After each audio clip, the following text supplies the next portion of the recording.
মমতা ব্যানার্জি এবার বুঝতে পেরেছেন 33% ভোট কে এক জায়গা রাখতে হবে, সিপিএম কংগ্রেসকে দিলে চলবে না।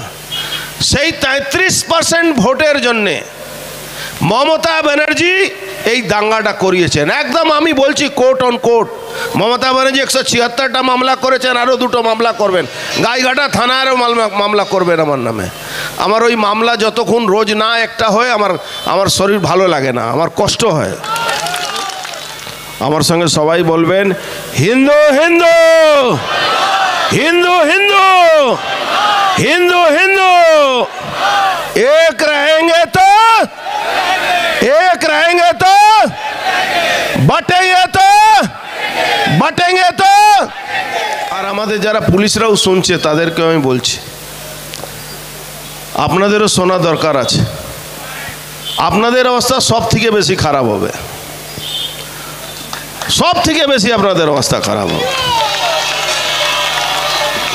আমরা তো হিন্দু আছি, কেউ মুসলমান আছে। আপনারা না হিন্দু থাকবেন না মুসলমান থাকবেন, আপনাদের অবস্থা খুব খারাপ। মমতা ব্যানার্জি দলের লোকেরা আজকে আমি আস্তে আস্তে দেখছিলাম ওই ইমাম মুয়াজ্জিমদের মিটিংয়ে দুজন কালীঘাটের ওই পান্ডাদের মধ্যে দুটো জোকার, একজন কি মিশ্র আছে আর নিজেই একটা কমিটি বানিয়ে দেয় মমতা ব্যানার্জি। যেরকম দেখ চাকরি গেল যখন 26,000-এ, ওই নিজে দু চারটা পেটুয়াদেরকে দিয়ে কমিটি বানিয়ে দিল। একজন মহিলা বক্তব্য রাখছিলেন, খুব কান্নাকাটি করলেন, অনেকে ভাবলেন সত্যি ওর চাকরি, তারপরেই খুব আনন্দ করে কথা বলছিলেন। আজকে দেখলাম একজন কি মিশ্র আছেন, একজন কি ব্যানার্জি আছেন, বলছেন মমতা ব্যানার্জি আগামী দিন 230টা সিট পাবে। আমরা একজন বলছে উনি তো হিন্দু নয়, তো বলছে না না ব্রাহ্মণের ঘরের মেয়ে। ভাবুন, পশ্চিমবাংলার মুখ্যমন্ত্রীকে আজকে বলতে হচ্ছে আমি ব্রাহ্মণের ঘরের মেয়ে, কোন অবস্থাতে আছেন উনি। এই জায়গাতে আপনাকে ভাবতে হবে। আমি মুর্শিদাবাদ মোথাবাড়ি ঘটনাগুলো রোজ আপনারা দেখছেন, যেটা দেখছেন না সেটা আমি বলছি।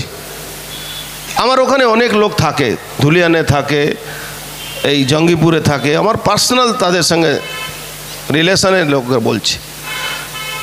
আপনি এখানে পুলিশের, কেন আমি বললাম পুলিশরাও শুনুন আপনারা, আপনাদের একটা এসডিপিও সেদিন মরতে মরতে বেঁচে গেছিল।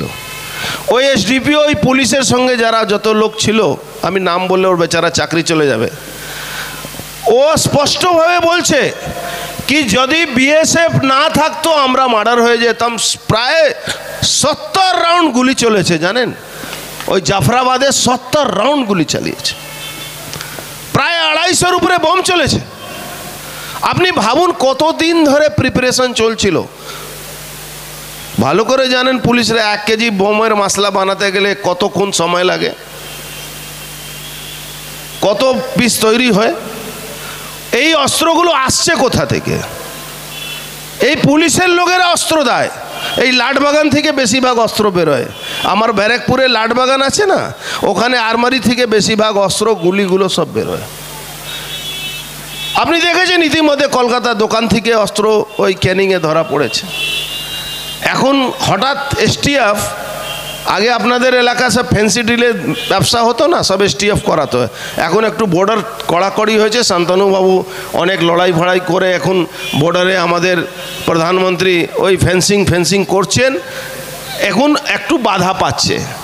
নাহলে এই ফ্যান্সি ড্রিল দিয়ে টাকা দিয়েই আমাদের উপরে গুলি বম চালাচ্ছে, আমাদের বাড়ি দখল করছে, আমাদের মাদের উপরে অত্যাচার করছে।